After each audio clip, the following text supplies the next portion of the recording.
అంటే ఏదో ప్రాణాలు తీసుకెళ్లే ప్రమాదకారిలా చూస్తారు. కానీ ఆయన కూడా పూజార్హుడే. యముడు గొప్ప జ్ఞాని, భగవద్భక్తుడు. ఏ విధమైన పక్షపాతాన్ని ప్రదర్శించడు, అధర్మానికి అస్సలు చోటివ్వడు. మనం చేసే పాప పుణ్యాలను బట్టి మరణానంతరం మన ఆత్మ ప్రయాణం ఎటో నిర్దేశించే సమవర్తి. అన్నిటికీ మించి ఆయన సూర్య భగవానుడి కుమారుడు, శనిదేవుడి సోదరుడు. మరి దేవుడంటే వరాలు ఇవ్వాలి, సాయం చేయాలి గాని ఈ ప్రాణాలు తీయడం ఏంటి స్వామి? అది ఆయన కర్తవ్యం తల్లి. మీ ఆయుష్ అయిపోతే మీ దేహం నుంచి మీ ఆత్మను మాత్రమే తీసుకెళ్తాడు. మరి మన ఆయుష్ని డిసైడ్ చేసేది ఎవరు స్వామి? బ్రహ్మ. బ్రహ్మ ఆయుష్ రాసి పంపుతాడు.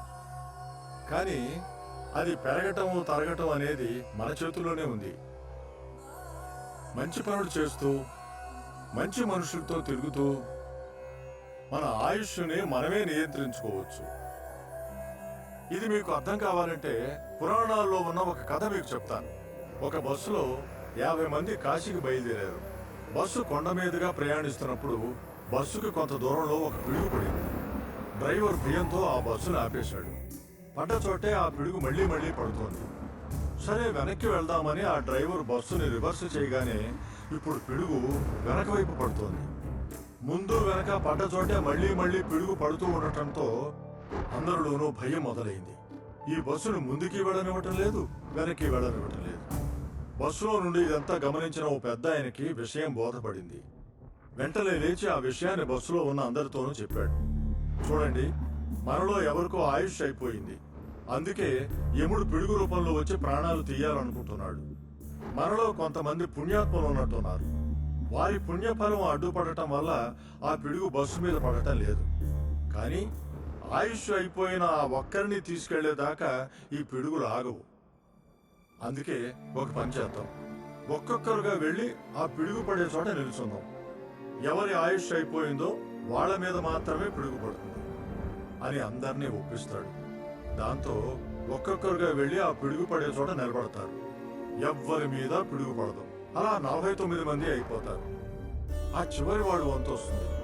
అతనేమో నాకు భార్య పిల్లలు ఉన్నారు, నేను వెళ్ళను, దయచేసి నన్ను కాపాడండి అని అందరినీ వేడుకుంటాడు. అప్పుడు మిగతా వాళ్ళు అతనిపై జాలి చూపించకుండా నీ కోసం మేము ఆపదలో పడాలా, వెళ్ళు వెళ్ళు అని బలవంతం చేసి బస్సులో నుంచి బయటికి నెట్టేస్తారు. దాంతో అతను వేరే దారి లేక ఆ పిడుగు పడే చోటకు వెళ్ళి నిలబడతాడు.